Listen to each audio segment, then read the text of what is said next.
I'm Nige. And I'm Anders. Welcome to Bird and Blend Tasting Club. This is part 3, March. Nige, tell us all about it. Yes, it's part 3. I got this as a gift for Christmas. I got 3 months access to Bird and Blend Tea Tasting Club. And my daughter got it for me, and she got me the caffeine-free one. And it's the caffeine-free exotic. So it's exotic. We watched episodes 1 and 2. Month 1, we had absolutely superb teas. Bangers. Month 2 went the opposite way. Indeed. Yeah. I've got really high hopes for today. Anyway, this is March 2023. Although it was a sad time because they never sent it due to administration error. They never sent me my tea last week. That's because they sent you 2 the first time. That's why, isn't it? They did, and their records showed they sent one for December and January, but they just sent me 2, the same ones for January. So anyway, right? Yes, I spoke to them on the phone. Very nice lady, sorted it all out for me, and I got one 2 days later. Excellent. And this is it. In the box, we got 3 teas. We have hot cross bun tea. We have lemon and ginger, and we have rhubarb and custard. And also you get a little card with some artwork on it and the tasting notes for the session. And we're going to go with hot cross bun to start with. Right, I'm going to sniff my tea. Beg your pardon. You tell me what tasting notes I'm expecting. Well, I'll tell you the ingredients. It's a rooibos tea. So that's a South African type of tea. Yeah. It's got cinnamon, roasted dandelion root, orange peel, and natural flavouring. Right.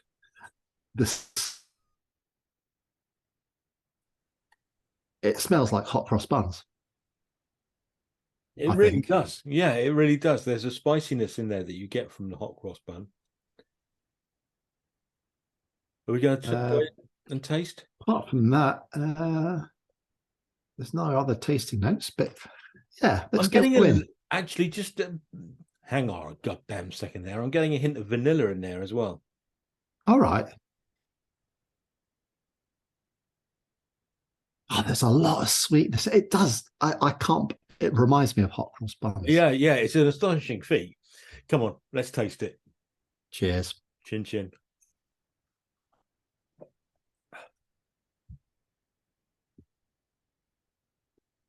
Oh, right. Okay. Well, I don't think it's unpleasant. No, it's not unpleasant. But I think off camera, before we started, I let Anders in with a little concern or fear I might have had. I said, this smells wonderful. My only concern is it does that aroma and the richness of that aroma doesn't transfer through to the flavour. That might be a little bit watery. And I think you're bang on. Because the taste and in fairness, I've only ever had rooibos tea once before, I think. Yeah. And this just tastes like rooibos tea. It's really the smell really doesn't transfer. The smell literally fills the room. It really does. I opened the packet when just before we started. I opened the packet and I thought, "What the heck is that?" It's huge. I'm getting a bit of sweetness. Actually, to be fair. Okay. Yeah. Okay. The flavour is starting to kick in a little bit now. That's why I'm getting it right at the back end there. Yes. Yeah. I'm getting a little bit of creaminess and sweetness going on there.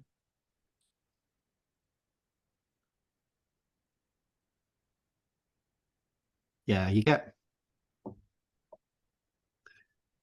just get a hot wateriness at the start. Yeah. Which is very disappointing. Yeah. But as I'm going through it, at the back end, you are getting that really distinct hot cross bun.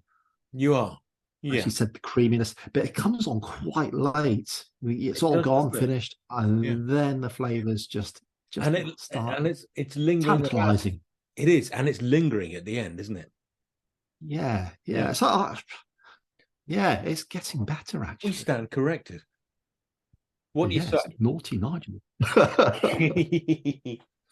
What do you say? We go away for a bit, have a think about things. Yeah. Back in a minute. Yeah, I'll savor this. Well, we've had a discussion about this. I think this comes down to temperature. It's gone down a bit. Yeah, perhaps. Yeah, I think as it cooled, the flavour did start coming out. Yeah, but just as we pressed record for the second time, I took another sip, and the rooibos is getting stronger again. Oh, I couldn't take a night anymore. I'd finished mine. It went quick. I quite enjoyed it. My theory is, I think there's a sweet spot, and it's quite small. Yeah, it didn't give me the hit I wanted it to give me. No, it was pleasant. Yeah, not bad, but not change the earth-shattering. Tell the world everyone's got to try this. Is fantastic. No. Yeah, it's just a little experience. Interesting and yeah, okay. Right. So the next one, Nige, tell us, what is it? Well, it's lemongrass and ginger, and we've made it, and it's again the aroma is filling the room. Ginger is the overpowering element there, I think. Yeah. Now I'm just going to go through the ingredients. It's very interesting.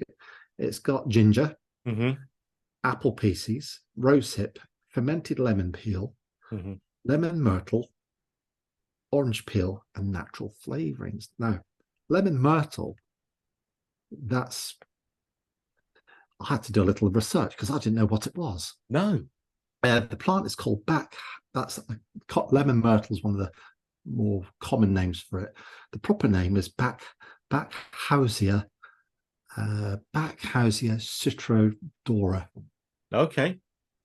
No, still none the wiser. No, it's grown in Australia. Subtropical. Now, the oil extracted from that plant has a higher citra level than anything else. Okay. Even higher than lemongrass, apparently, because lemongrass is meant to be quite a pure. Anyway, so it's a real lemon enhancer without the acid you get from. I see. Interesting. But anyway, it smells fantastic. It does smell fantastic. In fairness, I wanted this to be the last one, but you know. Yeah, well, we did it. Production values and all of that, you know. We got it. Anyway, cheers. Chin chin.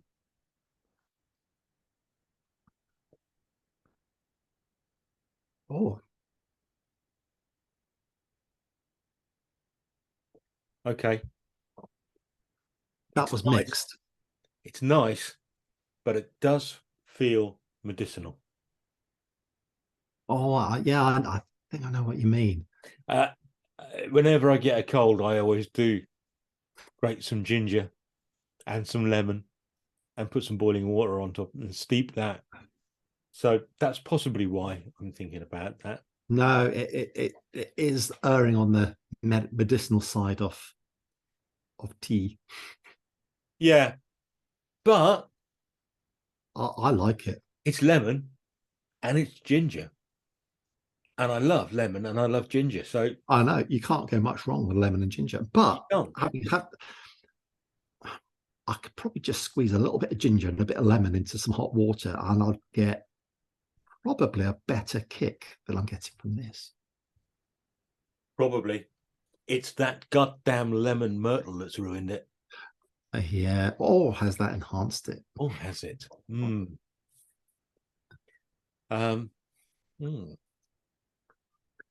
No, it's funny.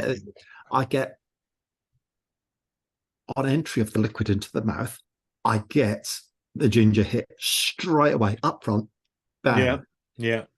And then there's just a little bit of a flood of wateriness, Yeah. and the lemon starts kicking in. Yeah. It really is very nice. It's most pleasant. It really is. I prefer this to the hot cross bun one. Yes. Yeah. The hot cross bun one was fine. This is lovely.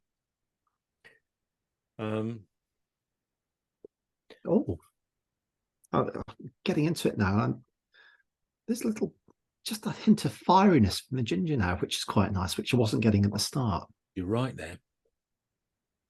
Oh, this has made it even more exciting now. Yeah. Okay. Let's savor. Let's. I'm back in a minute. There's a lot going on here. It's cooling, and that is bringing the ginger, I think, to the fore a little bit. Don't you? Yeah, as you were saying, it's tasting less medicinal. Yeah. The punchier the ginger's getting, the more it's getting better, really. Yeah, it is. It's really nice. I was saying earlier on that I often make a hot drink with lemon and ginger when I'm not feeling too good. And that's why it initially reminded me of it being a medicinal drink. But the more I'm getting in there, the more that ginger comes through. It's just a nice cup of tea. Yeah, I've got a little bit left in the packet, and I'll probably have that quite. Well, I might save a little bit for a cheeky extra at some point. Oh, okay. All right. Perhaps. Perhaps. I don't think you will. I think you'll have it before then. But we'll see. Perhaps. But thoroughly enjoying this one. Thoroughly enjoying this. So this was what? Bird and blend, lemon and ginger. And ginger. Lovely. Right. In fact, if I was out shopping and I saw this, a package of this in the shops, I might actually even consider buying this just to have in my stock. Yeah, I definitely would. I think of all the Bird and blends so far, this is probably the most complete. I concur. By far. Well, I don't know. That turmeric one we had was fair dues. Yes, it was. Yeah, that was quite. That was good. Yeah. Good. Yeah. Anyway, should we get on to the next one? I think we should. Right. So we've gone and got another one. Rhubarb and custard. Yeah. I was concerned about this one. Me too.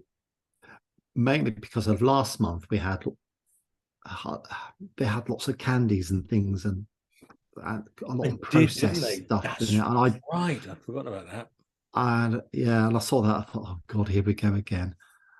But I've read through the ingredients and it's much purer than it's given me a bit of hope. I'll go through the ingredients. Come on, give it to me. They call this tangy rhubarb and creamy custard. Okay. Guilt-free sweet treat. Yeah. So it's got it's rooibos tea, which is the base of it again. Okay. Rhubarb pieces. Yep. Calendula, vanilla pieces, and flavorings.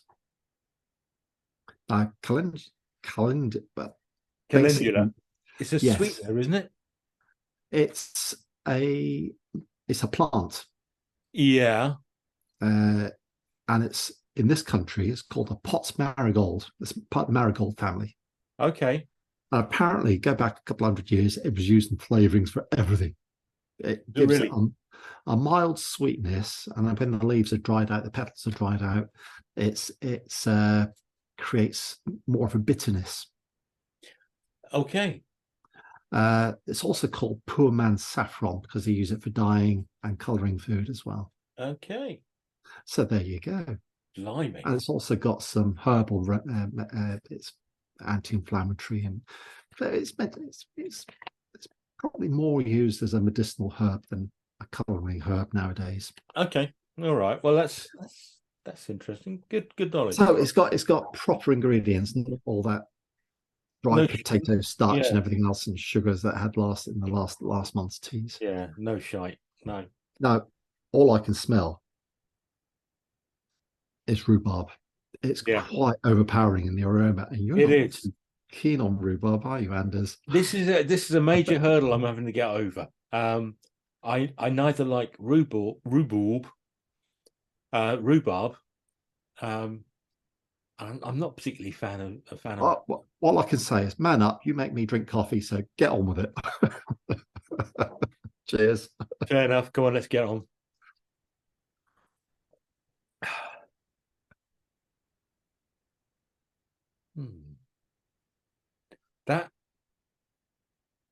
That rhubarb taste comes right through at the end. I got a little bit of a hit, a watery hit, then I got a lot of wateriness, and then I got the rhubarb. You're right at the back end. Wow.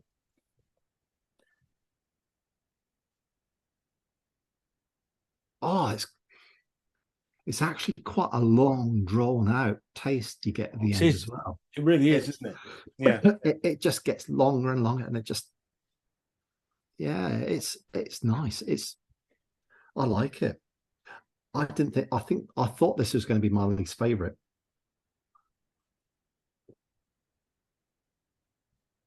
I don't mind it. No, I'm not getting much in the creamy vanilla, but I'm getting a hint of it as it cools. Both teas previous, as it's cooled, more flavors come through. So yeah, let's get back to the viewers in a minute. Okay. Well, that's a longer break than we planned, and I tell you what, I've gone through a whole range of emotions through here. It cooled down slightly, and you noticed that it got a little bit creamier. Yeah, the vanilla definitely started coming through once. Piping hot, you just get a wateriness. You've got to let this cool a little bit before you start. Yeah, I think you need it at the 100 degrees just to get that infusion going. I think you do. Yeah. Let it cool down a bit. Yeah, I found as it cooled down, I found the rhubarb getting tangier. I think the rhubarb flavor has got better and better and better as it's cooled. Yeah. Now I like this because it's not sweet. Yeah. I'm not a huge. I like puddings and things, but I don't like them overly sweet. Yeah. And I adore this. You've got all the flavor without any stupid sweetness attached to it. It is lovely. Yeah, it is nice. It's got to the point now. It's got a bit too cold, and it's a bit nah. But at the right, it's got that tartness. The rhubarb, the proper rhubarb. It's really coming through proper. I'm really impressed with this. Yeah, it is very good. And from a man who doesn't like rhubarb, I'm quite surprised, really. But anyway, that's the 3 not bad teas. The weakest was the hot cross bun one, I think. Yeah, I think so. But the others, I think this is lovely. The lemon and ginger just got better as we went down. Yeah, absolutely exceptional. I wasn't looking forward to the rhubarb and rhubarb and custard. Sorry, but I have thoroughly enjoyed it. It's been lovely. Really, yeah. Two quite very good teas, one exceptional tea. But I could take a leave the hot cross bun one. Okay, all right. Out of the 3, part 2, it's worth watching just for the teas. Yeah, just for the Schadenfreude. Just watch having a bad time. And there was all 3 of the first session were good. They were. Turmeric one was exceptional. Yeah. And I think the lemon and ginger has been exceptional here as well. I think so. I think on the whole, these teas have proved to be quite lovely. Yeah, and I look forward to having more of them. Yeah, indeed. But I shall not be renewing the subscription to the Bird and Blend. No. I think for a tenner a month or whatever it works out with, no, I can go to shops and buy things I really want. It's been an interesting exercise. It has been an interesting exercise. I think genuinely I would go and have a look at the Bird and Blend website and I would have a look at the turmeric, and I would have a look at the lemon and ginger, just to see. But they've got over 100 different types of teas, and we've not even looked at the caffeine teas there. No. We've had the Cheeky Extra. I've had a couple of their teas, the Russian Caravan tea. Oh, you have, haven't you? Yes. Outstanding. Check out some of the Cheeky Extras. We have quite unusual stuff on those. Yeah. Was that a Lapsang sometimes. Souchong? Yes, yeah. Like that. Yes, it was. Yeah. Yeah. Really, really good. Yeah. Yeah, go and have a look at the website. Have a look and see what you think. Because I think it's a fascinating little place to go and have a look and see some really interesting stuff. Yeah. Anyway, let's end it there before we start to bore. It's been lovely. It's been a nice experience with Bird and Blend. But for now, thank you and good night. Good night.